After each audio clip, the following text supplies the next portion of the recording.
In the years ahead, I will never hold a position higher or a covenant more sacred than that of President of the United States. But there is no title I will wear more proudly than that of citizen.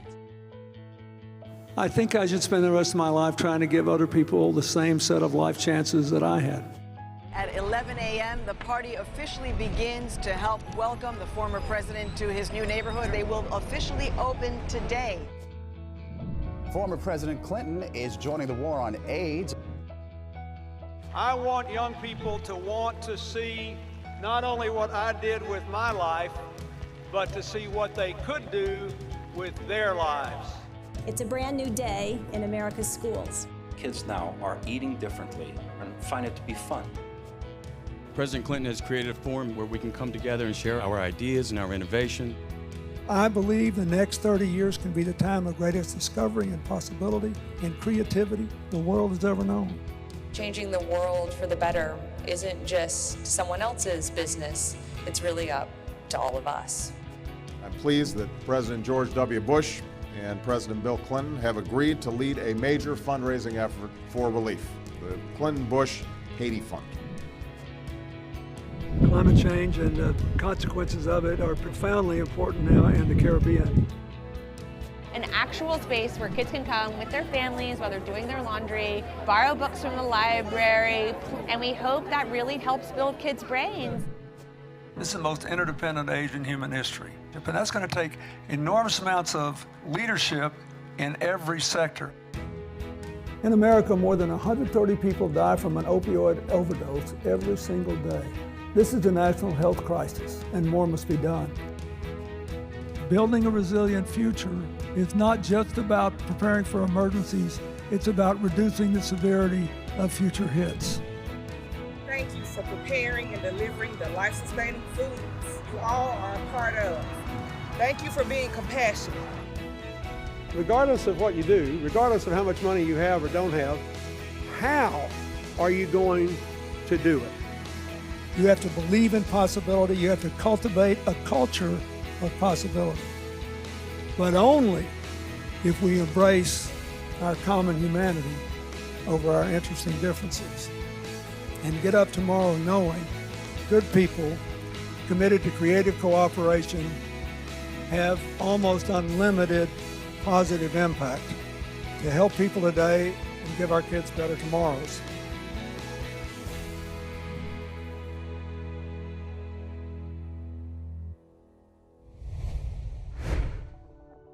Please welcome President Bill Clinton, founder and board chair, Clinton Foundation, 42nd President of the United States.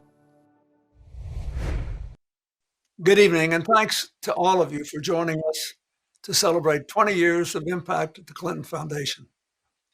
I'd like to begin by thanking a few people and organizations who've made this evening's program possible. Our chairs, Joe and Sarah Chiani, and Frank and Haiti Ranieri.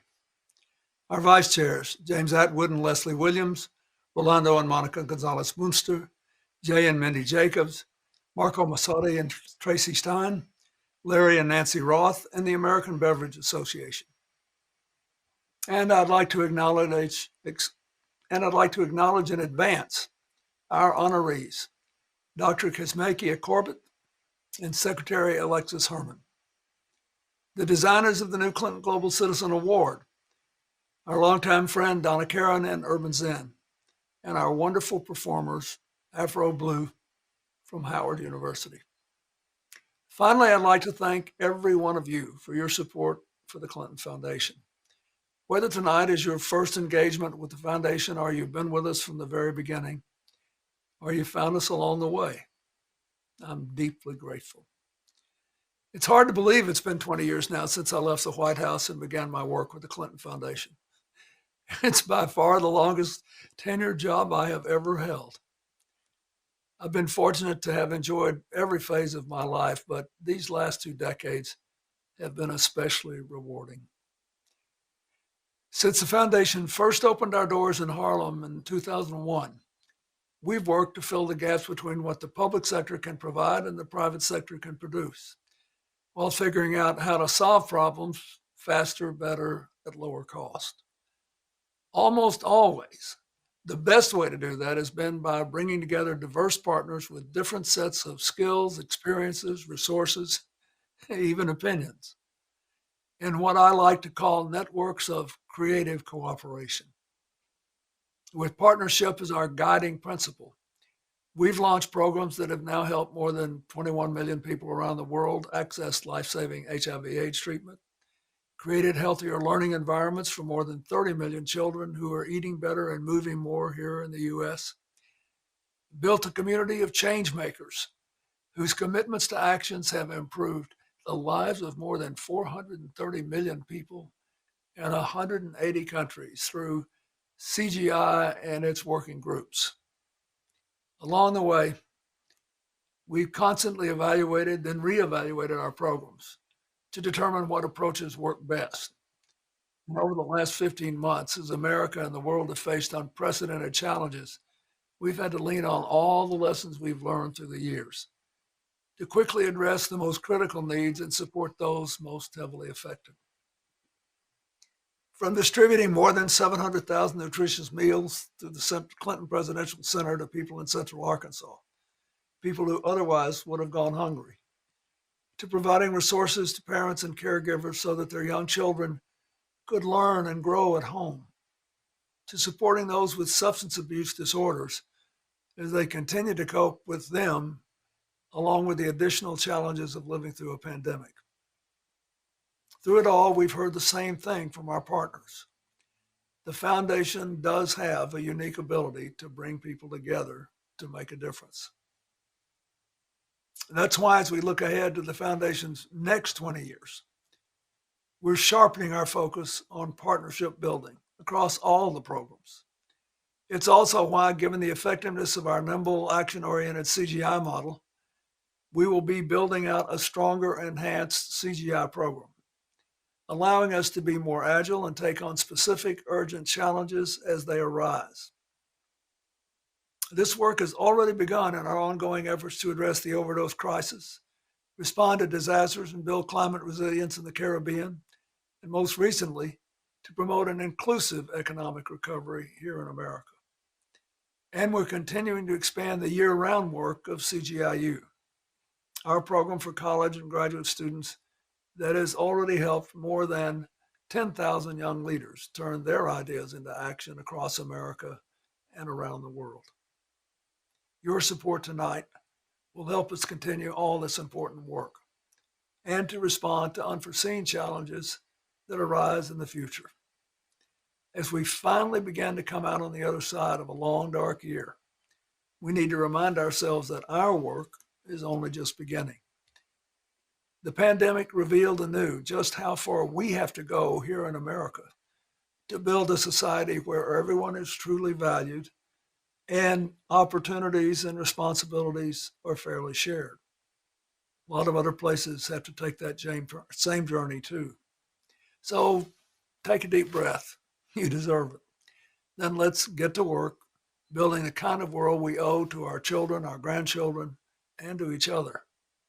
We at the Clinton Foundation are excited to be a part of that effort today, tomorrow, and hopefully for the next 20 years and beyond.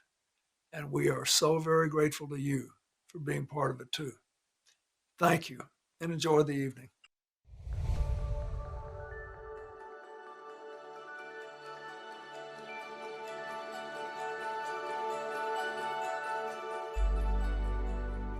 Good evening, and thank you for joining us.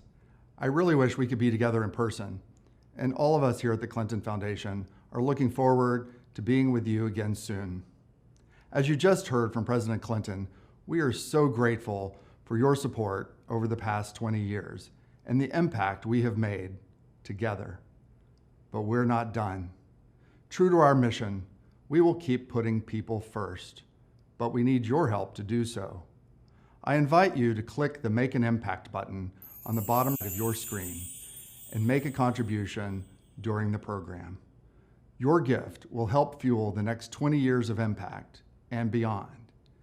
You see, we're going to keep tackling big, complex challenges like inclusive economic recovery, early childhood literacy, climate change, and the opioid epidemic.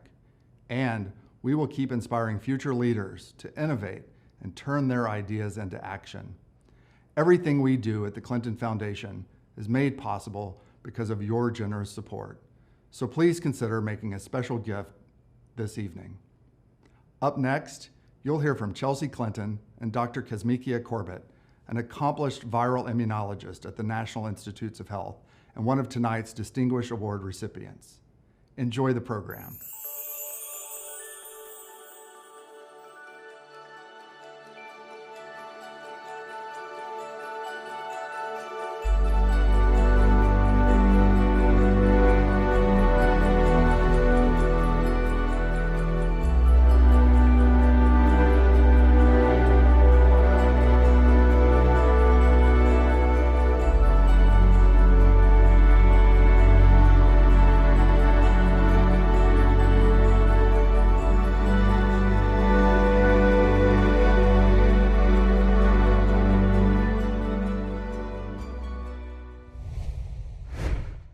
Please welcome Chelsea Clinton, Vice Chair of the Clinton Foundation. Good evening, and thank you to everyone who's tuning into the Clinton Foundation's virtual gala. I'm particularly excited to be here this evening because I have the great honor of introducing the first recipient of this year's Clinton Global Citizen Awards, someone I greatly admire and someone to whom we all owe a tremendous debt of gratitude, someone whose groundbreaking research directly led to the development of Moderna's COVID-19 vaccine, which, at least as I'm talking to you today in late May, has now been administered to more than 50 million people. For the last 6 years, Dr. Kizzmekia Corbett has worked as a scientific lead for the coronavirus vaccines team at the National Institute of Allergy and Infectious Diseases Vaccine Research Center, part of the National Institutes of Health. Her work really played just such a critical role in the development of Moderna's vaccine, prompted Dr. Fauci to call her a rising star in the field of coronavirus research and vaccine development, and again, has touched many of our lives. Next month, Dr. Corbett will step into her new role as an assistant professor at the Harvard T.H. Chan School of Public Health, where she will be in, not surprisingly, the Department of Immunology and Infectious Diseases. And she, thankfully, for all of us, will continue her vaccine development research, though also will expand it into areas where she, similarly to her work with coronavirus, has spent a lot of time over her many, many years as a scientist. I am so honored to have been able to speak with her for tonight. I learned even more about her, and I thought I had read every profile of her and knew kind of every iota of information that there was to know. And I just want to thank Dr. Corbett for joining us this evening. And I know that I speak for everyone when I just say thank you. Thank you for helping protect our lives, protect our livelihoods, protect our shared public health. We are tremendously grateful for you, for your work, excited to see what will come as you move to Harvard and head the new coronavirus and other relevant emerging infectious disease lab, Core ID, and are just humbled that you're with us this evening. And so now, on to our conversation. The Clinton Global Citizen Award honors outstanding individuals for their exemplary leadership and groundbreaking work that affects positive, lasting social change. Ladies and gentlemen, please welcome one of the 2021 Clinton Global Citizen Award recipients, Kizzmekia S. Corbett, Ph.D., Research Fellow, National Institutes of Health, National Institute of Allergy and Infectious Diseases, Vaccine Research Center. Well, Dr. Corbett, thank you so much for joining us. And it's just such a tremendous honor to be in virtual space with you. And I just, imagine that everyone watching us, or at least I hope everyone watching us, knows how much we owe to you and your team with the rapid development of the vaccine that now has been administered to more than 50 million people, the vaccine that you developed in partnership with Moderna. So I think maybe a good place to start, in case people haven't been paying attention to kind of your remarkable work, is could you just tell us a little bit about kind kind of what you've done over the last year and a half to help lead us to the point that today, when we're talking, more than 50% of Americans have now been fully vaccinated. So what have you done? How have you done it? And kind of just share a little bit more about kind of why we should be even more grateful to you than I imagine most of us already are. Well, first of all, thanks for the invitation to have this conversation with you. And thanks to the foundation for the award. I am completely honored. And I am getting a lot of awards personally, but the team made the dream work. I like to remind people of that. So in collaboration with Moderna for the last probably 4 years, even prior to the pandemic, we had worked on understanding how to make coronavirus vaccines. So this is to basically have a generalizable approach to vaccines for coronaviruses in case there ever shall be a pandemic. And unfortunately, at the latter parts of 2019, we all know that the COVID-19 pandemic started. But because of the work we've done for the last several years, we were prepared enough that we were able to move very quickly in our vaccine development efforts. And so what you're seeing now, where again, today is a milestone in America where 50% of Americans are, or well, at least adult Americans are fully vaccinated, is a milestone that comes almost, I don't know, it's almost like a whirlwind light at the end of the tunnel, so to speak, with all of the work that we've done over the last year. And so my role was to lead the what is called preclinical, so that is before a vaccine gets into a human arm at all, stages of the vaccine development. And because of how quickly we were able to do that, that is why the vaccine development and the clinical trials were able to start so quickly. And that is why we're seeing this massive rollout of vaccines right now. You know, and Dr. Corbett, I think that's a really important point for people to realize that while it may appear to the general public that these vaccines were developed, at breakneck speed, and they were in many ways, that was possible because of the work that you and others had been doing for years.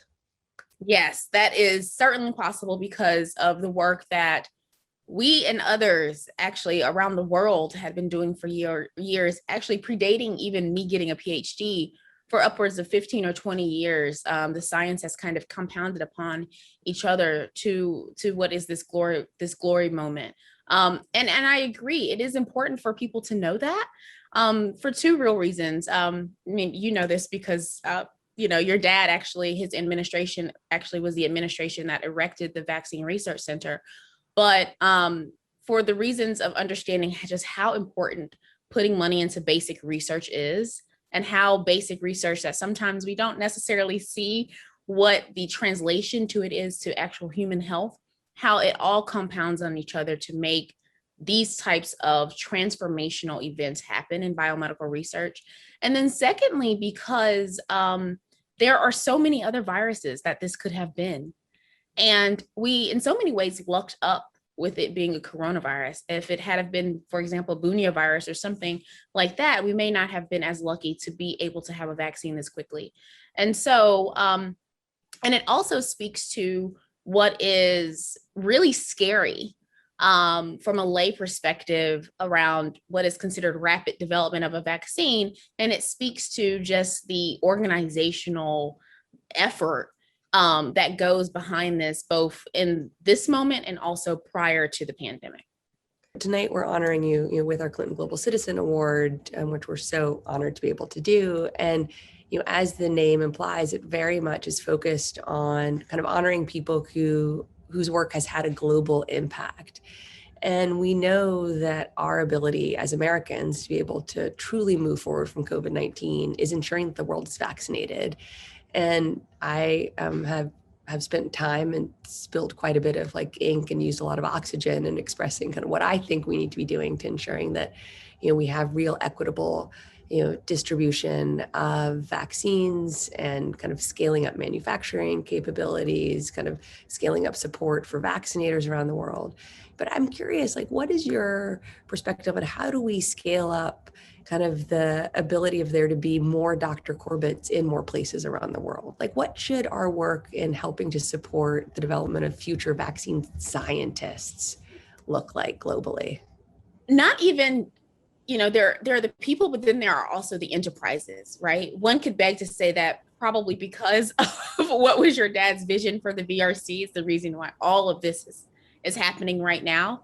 But that is something that is a really unique thing for a government research enterprise to have the ability to go from what is essentially just an idea all the way to the translation of a product that's being now distributed around the globe. That is, I think, what was the initial hope of the Vaccine Research Center. It is something that they have learned to accomplish very efficiently. If we could get that type of enterprise at each corner of the globe, I think that would be so beneficial. And only that kind of thing will allow for the, as you say, Dr. Corbett's, but people who are passionate about science, smart in the way that they think, and forward thinking to be able to have those kinds of careers in their respective countries, or at least nearby countries. And that could only filter into all things being great with the science, right? So right now we have over 200 different vaccine approaches around the world. But the truth of the matter is there are only going to be a select few that are going to have the ability to go to the translational end of things, because just structurally, we don't have that kind of capacity everywhere. And that is unfortunate. And when I was in graduate school, I actually wrote a grant to that end around other research, which was around dengue virus, but to kind of structurally help research enterprises in Sri Lanka to get up to par to where we were in the US. And I think that is one step that we can take. The second step is the second thing is that because we are not there, and that type of thing is, 20 years in the making or even more, is that we are all, as wealthy countries, just going to have to step up to the plate and bat for people. And I think that we're doing what we can in this moment. And then I think that a lot of other countries are following suit, or actually they're doing, some would argue better, but they're doing their part too. And so I think that is how we get out of this. Dr. Corbett, thank you so much for your time. I just want to ask one more question, admittedly. Sure. It was two parts. So at your spring commencement recently, just a few weeks ago at UNC Chapel Hill, you mentioned Thanksgiving at your grandmother's house. And I should say Thanksgiving is the biggest family holiday we have in our home. It's when we have family and family friends, and now kind of our friends' families. And so, it was certainly something that we missed this past year, and we are looking forward to this year. And you have a tradition at your home that sounds very similar to what we have. And I want to just kind of ask you, as you kind of are kind of reflecting on this last year, kind of in the tradition of Thanksgiving at your grandmother's home, when you all reflect on what you're thankful for, kind of what are you thankful for after the last kind of very challenging kind of year and a half? And what are you most optimistic about going forward? I think, so I have a lot of things that I'm thankful for. I actually have a gratitude journal that probably I will maybe publish one day, because I write in it, try to write in it just about every day. But I think in this moment that over the last year, I'm most grateful for the opportunity. I think that what is happening right now with the vaccine, and also with the trajectory of my career, is really what was the opportunities over the last, 19 years since I was 16, which are generally opportunities that people like me do not have. And so I have to really be thankful for every single program that from a funding perspective or otherwise a resource perspective, really gave way to this moment for me. So I think that that's what I have reflected on most is what if this thing did not, what if I would have never even been shown that being a scientist was possible? How would things be different in this moment? So I'm so thankful for that. As far as being optimistic, one of the things that I have a really good friend who also went to UNC, but he is a viral evolutionary biologist, and we had a phone conversation even prior to this pandemic being called a pandemic by the World Health Organization. And he said, one of the things that's going to happen is this virus is going to pick up on all of the social things that we as humans have not tended to. And that's really what's happening. And I think I said on, previously that the virus is teaching us how to be better humans. And I hope that the lessons that the virus is teaching us stick with us. And I'm very optimistic that we're all going to come out of this better and as better people, not just, for ourselves and our families, but for an entire world. Like we just all have to be better to each other. I couldn't agree more. And Dr. Corbett, I certainly am incredibly thankful to you and to your team and to, I know truly the thousands of scientists who have worked probably nonstop over the last year and a half to be able to get us to the place where so many Americans are vaccinated. And now we just have to not only feel, but act on the imperative of helping to vaccinate the world. And I know we wouldn't be here without you and your team's work. So just thank you so much for all that you've done. We're so excited to see kind of what you do next. I have no doubt you will continue to save lives and to change lives. And thank you for your time today.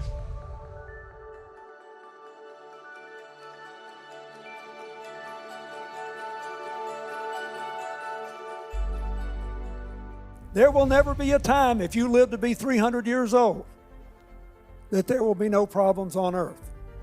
The only thing you get to do is get up every morning and decide what you're going to do about it. You have to cultivate a culture of possibility. You have to know we can do more together than we can apart, but only if we embrace our common humanity over our interesting differences. As I think we've seen in the last weeks and months, this has been a very grim moment for our world, and yet also one of just extraordinary ingenuity and resilience. We are proud hard workers, mothers, fathers, and grandparents that have fallen on lean, desperate times worldwide. Thank you for seeing the need and being courageous and coming out to serve. We're paying attention. We've got our eyes open. This is a crisis, and we have been called to leadership within that. The good idea to meet families where they are can itself be enlivened when fueled by genuine passion and compassion. What keeps me going is curiosity and the fact that I really want to aim that social impact.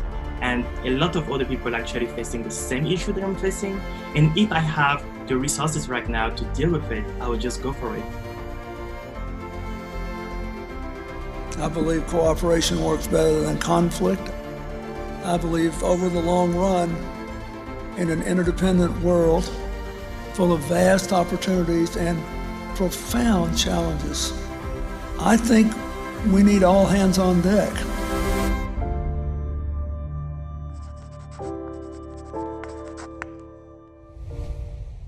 Hello again. This has been a challenging year for all of us. And as you saw in that video, the Clinton Foundation has been nimble in responding. We have adapted and in some cases expanded our work to help vulnerable communities during the pandemic in the US and abroad. You stood with us, continued to give, and made that work possible, and we thank you. But there is so much more to do. As President Clinton often reminds us, our job is to create tomorrows that are better than our yesterdays. That's why I'm asking that you click on the Make an Impact button at any point during tonight's program to make your gift. Regardless of the amount, every gift matters and is greatly appreciated. Up next, a special performance from some incredible students at Howard University. Then stay tuned for Secretary Hillary Clinton. And later, our second award presentation and remarks from Secretary Alexis Herman.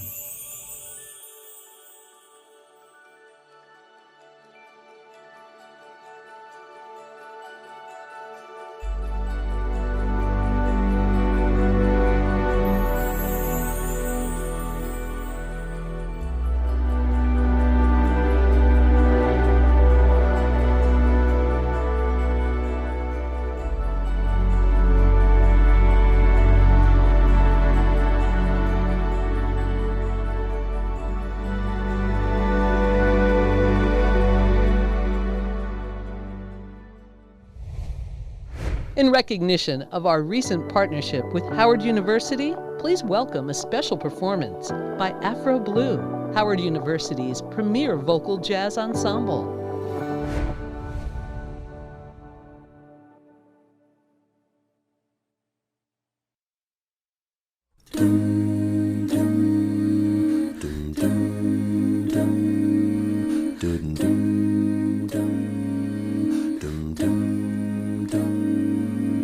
The day you were born was a new day, brand new day, a day filled with joy and hope.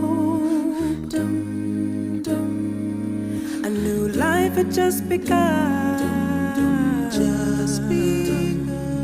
a new journey. Life is a journey, so live it while you can.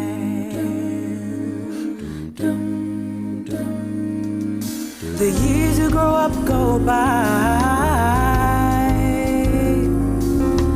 faster than you think. You crawl, you walk, you try and talk. Each day a new journey.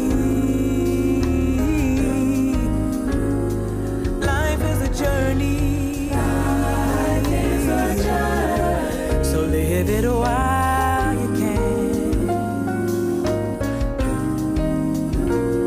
Life is a journey. So live it while you can. Although there may be some hard times and you feel like you can't go on.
You're about to take that huge next step, and as scary as it seems, this is just another part of your life and your journey. Oh, life is a journey, yeah, so live it while you can.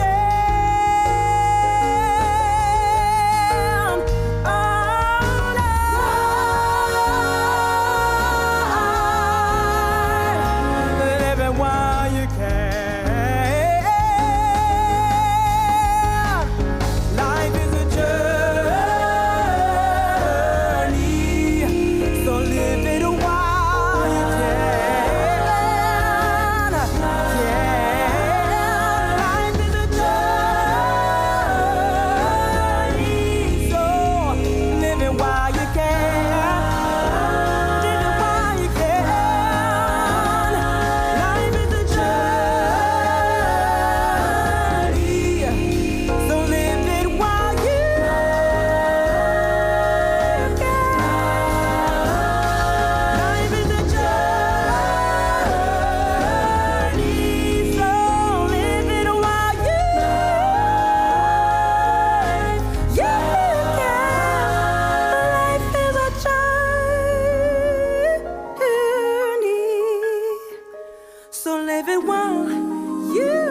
Please welcome Secretary Hillary Rodham Clinton, former United States Secretary of State.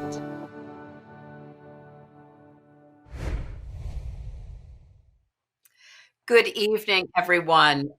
And thanks to Afro Blue for that amazing virtual performance. I hope the next time I get to enjoy them, it will be in person, as I hope it will be for all of us. But I am so grateful to each and every one of you for joining in this evening. And it's been quite an inspiring event. And I'm grateful to everyone who has helped to put it together.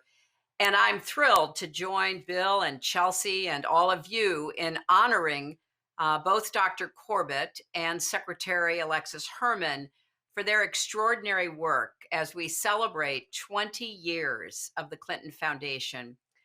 I have been incredibly proud over these last 2 decades as I have seen what Bill, Chelsea, and the Clinton Foundation staff and partners have built.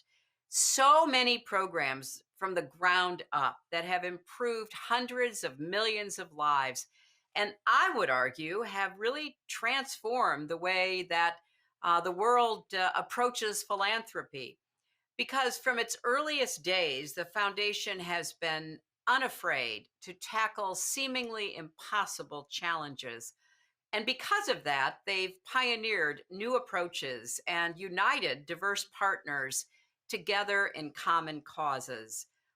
As many of you know, the Clinton Health Access Initiative, called CHI, brought pharmaceutical companies together with governments across the world to change the manufacturing and pricing model of HIV/AIDS drugs. And as a result, so many people in the developing world finally had access to affordable, life-saving treatment. That number grew from a few 100,000 in 2002 to more than 26 million people today. The Alliance for a Healthier Generation, which is the Foundation's partnership with the American Heart Association, brought together food and beverage companies with schools across our country to reach 30 million children with healthier nutrition and exercise options. And the Clinton Global Initiative brought together leaders and concerned citizens from across sectors and around the world, not only just to talk about problems, but most importantly, to pledge to solve them through specific and measurable commitments to action. And those commitments have now improved more than 430 million lives in over 180 countries. I believe that the Clinton Global Initiative should reemerge again as a really important model for what we all need to do to come together to solve problems. And very close to my heart is Too Small to Fail, the Foundation's early learning and literacy program that has built innovative partnerships with everyone from laundromats and diaper banks to pediatricians to meet parents where they are and to help create language-rich moments in the everyday lives of children and families. And along the way, they've distributed more than 1 million books to underserved neighborhoods. So on issue after issue, from developing the next generation of leaders to helping small farmers in Africa improve their livelihoods, to fighting climate change and expanding renewable energy in the Caribbean, to combating the opioid overdose crisis, the Clinton Foundation has proven it time and time again that, yes, guess what? We all can do more when we work together. And as you saw in the earlier video, the foundation has continued to adapt to new and urgent challenges. And that has gone on through the COVID-19 pandemic. I am really proud and grateful that the foundation helped to distribute more than 700,000 meals to school children and other people in need in and around the Presidential Center in Little Rock. The foundation's worked with faith and community leaders to combat vaccine hesitancy. As we heard from Dr. Corbett, The research has been going on for years, and thank goodness it has. Now we have to convince more of our friends and neighbors to get their vaccines. And thanks too that we've spent $100,000 in seed funding to help students with projects addressing public health, economic and societal impacts of the pandemic through the Clinton Global Initiative University. And this year, the foundation has launched a new CGI action network on inclusive economic recovery. You know, as Bill mentioned earlier, the foundation is taking all of the lessons that have been learned over the last 2 decades and doubling down on its biggest strength, partnership building. I don't think this work has ever been more important.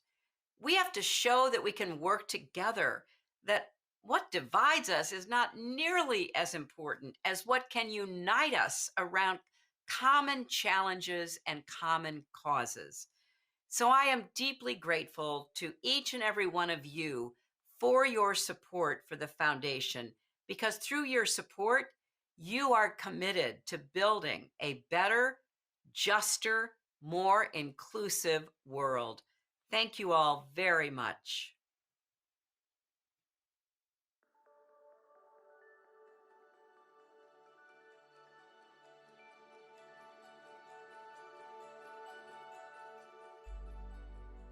Hi, I'm Jane Park, Director of Too Small to Fail, and here at the Clinton Foundation, we're putting children first.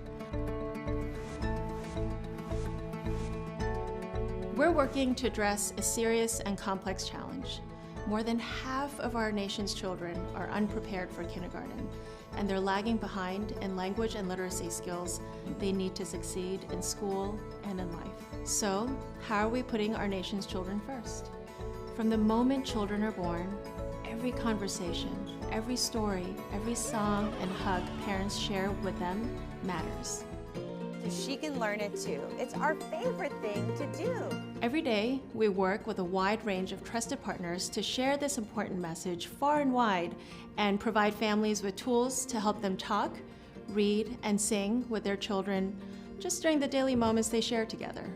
One way we're doing this is by meeting families where they are, in the everyday places they visit, like the local laundromat. We've worked with our partner, the Laundry Cares Foundation, to create family read, play, and learn spaces to improve children's literacy development, one laundry load at a time. Studies show that in communities affected by poverty, there are book deserts, which can have as few as one age-appropriate book per every 300 children. So to create greater access to books and promote learning, we've been transforming laundromat spaces into literacy-rich environments filled with bilingual books, toys, and even librarians and volunteers who spend time talking, reading, singing, and playing with families. We've also partnered with children's hospitals and health clinics in Oakland, San Francisco, New Orleans, and more to provide parents of newborns with their Talking is Teaching resources and books that they use to talk, read, and sing with their baby the moment they return home. Our Talking is Teaching Talk, Read, Sing campaign also extends to places where families routinely spend time together, whether they're waiting for the bus, shopping for groceries, or visiting the local playground, where we feature messages and prompts encouraging fun, language-rich interactions during playtime. Talking is Teaching. I'm a daughter of first-generation immigrants from Korea, and one of the values my parents instilled in me was you can be anything you want to be. And now, as a mom of 2 little ones, I know that raising children isn't always easy, but I carry on my parents' hope to my children that they can achieve the life of their dreams. Through our work, I've met so many other moms around the country who inspire me. At a recent event in New Orleans, when Mom came up to me, she gave me a hug, and she said, you know, this makes me feel like I matter, that my family matters here and my children are valued. That keeps me going, and that keeps our team going to do the work that we're doing every day. President Clinton often says talent is evenly distributed, but opportunity is not. Through Too Small to Fail, we're working to help every child have the opportunity to live up to their God-given talents and potential. Everyone has a role to play, and here at the Clinton Foundation, this is how we're putting children first.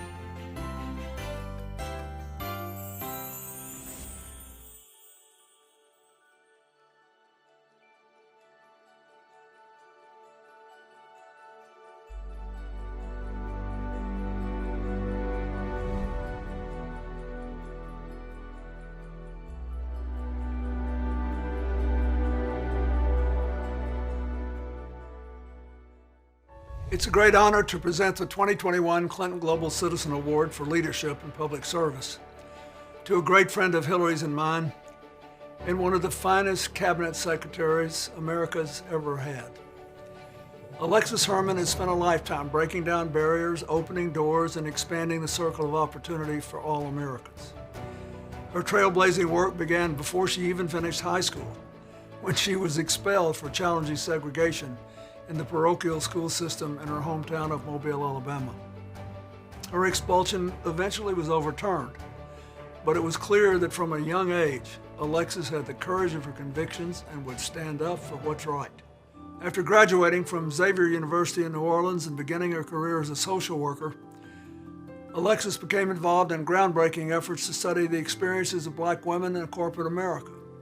And in 1977, at 29, she was named the director of the Women's Bureau at the U.S. Department of Labor, the youngest person ever to hold that position.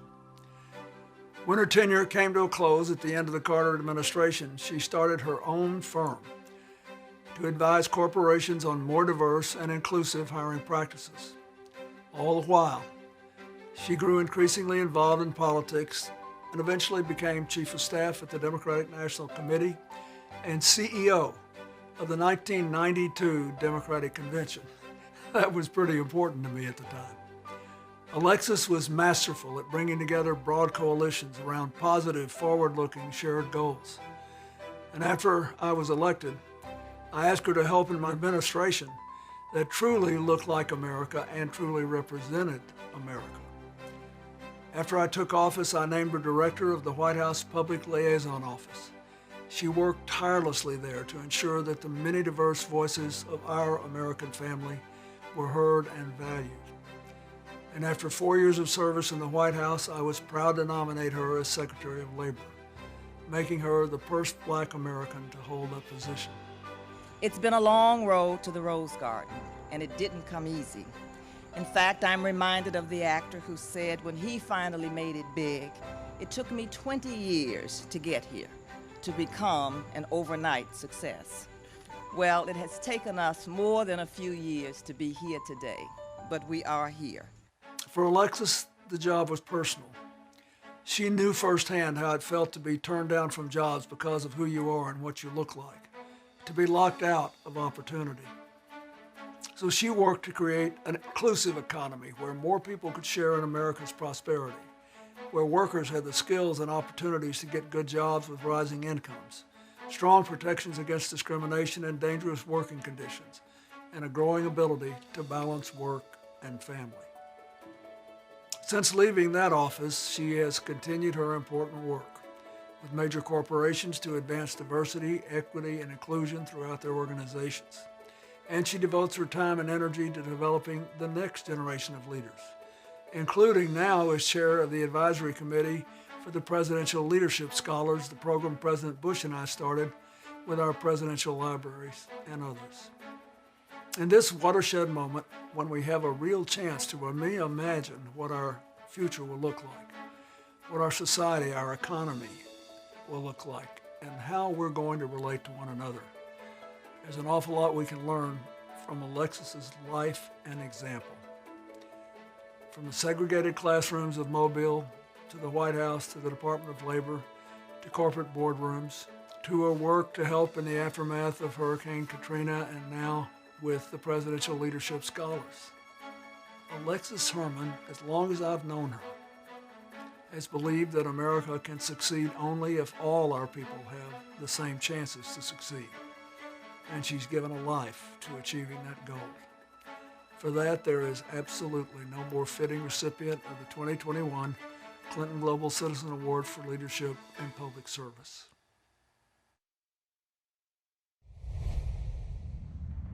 The Clinton Global Citizen Award honors outstanding individuals for their exemplary leadership and groundbreaking work that affects positive, lasting social change.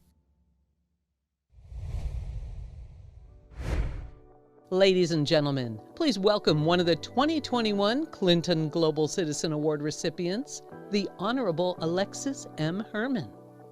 23rd U.S. Secretary of Labor, Chair and CEO, New Ventures, LLC.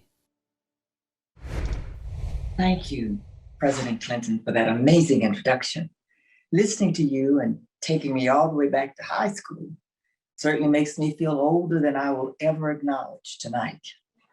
I'm so honored to receive the Global Citizens Award from the Clinton Foundation. And I'm very grateful to you and to Secretary Clinton for your personal support of me throughout the years. And I'm so happy that Chelsea has now joined this work with you as you are all dedicating your life to continued service for all of us.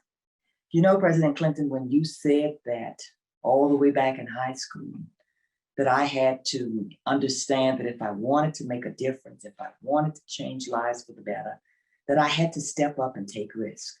I learned that from my parents. I learned it from watching my dad being chased by the Ku Klux Klan. I learned it from my mom when she was pushed off the bus just because she took a seat at the front of the bus to her knees. They took many risks for our community and for our children. And in many ways, this Global Citizens Award and the recipients in the past, it's been about, I think, the risk that so many of them have taken to ensure that we all work together for the common good and that we recognize that we have common goals. It reminds me also of the words that you often spoke as president when you said that the better that some of us do, the better that all of us do. You also said that for me, serving as your labor secretary was personal, and it was. Because I often said that work is not just a source of income, it is also a source of dignity. And the work that we did together, we lifted up so many lives with dignity and with hope. Today, whether it is the continued work of the foundation or the work that we do together with the Presidential Leadership Scholars Initiative, or a recognition of the work that we must all do, especially here at home as Americans, to make sure that our democracy works for all, it really is about understanding that we're in this together. And my great mentor, Dorothy Height, said to me, you know, if the times aren't ripe, then we have to remember to ripen the times. And so I thank you tonight as this celebration of 20 years really signifies that this foundation has continued to ripen the times. I salute all of you. Kevin Thurm, your CEO, the executive director, Stephanie Street, all of your team members who are involved in this great effort. And I say tonight, let us remember the words of the good book, that we cannot grow weary in doing good. Thank you for your work, and may God continue to bless you and the foundation. I hope you've been inspired by this evening's program and the 20 years of impact you have helped make possible. The Clinton Foundation will remain laser focused on our mission of putting people first. And it's not too late to make your gift. Please click the Make an Impact button now. As you've seen tonight, your support is empowering leaders and improving lives across America and around the world. Thank you for spending part of your evening with us and for all you do to support our work. Now, please welcome back President Clinton and Secretary Clinton for closing remarks.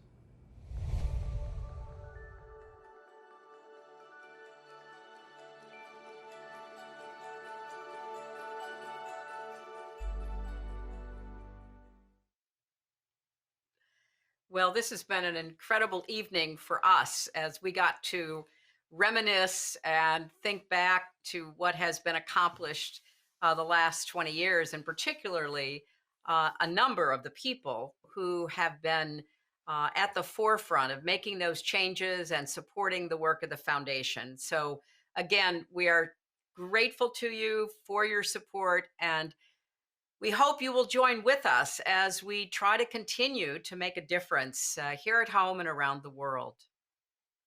Thanks so much. I also want to say a special word of thanks to Chelsea for the real contribution she's made, and particularly for this last year and a half or so, because she's the first person who told me when there was the first outbreak of COVID that it was going to be longer and worse than we could imagine.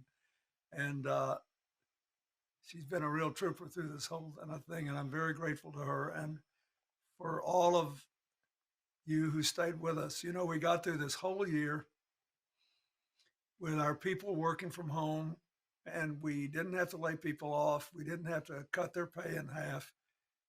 We were able to keep doing things that needed doing, thanks to you. And you'll never know how grateful that we are to you for that. I'm looking forward to what's ahead. We've got lots of big plans. We hope you'll all be part of it. But regardless, tonight is a night of thank you. It's been 20 wonderful years. I never dreamed that some of these things would happen 20 years ago when we set out to find a way to put people first in private life. And it's just been wonderful. And tonight was great. The music, I want to say again, I love the Howard music. The Afro Blue group was great. And I want to thank especially those who were involved in the presentation for Too Small to Fail. It is not just one of Hillary's and Chelsea's favorite foundation activities. It's one of mine too. I'm old enough to remember when I had to do my clothes at a laundromat too. And I never dreamed I'd see what we see now, thanks to our partners there. So thanks to all of you. And let's look to the future. We've gotten a second chance in America. We need to make the most of it. Thank you all. Good night.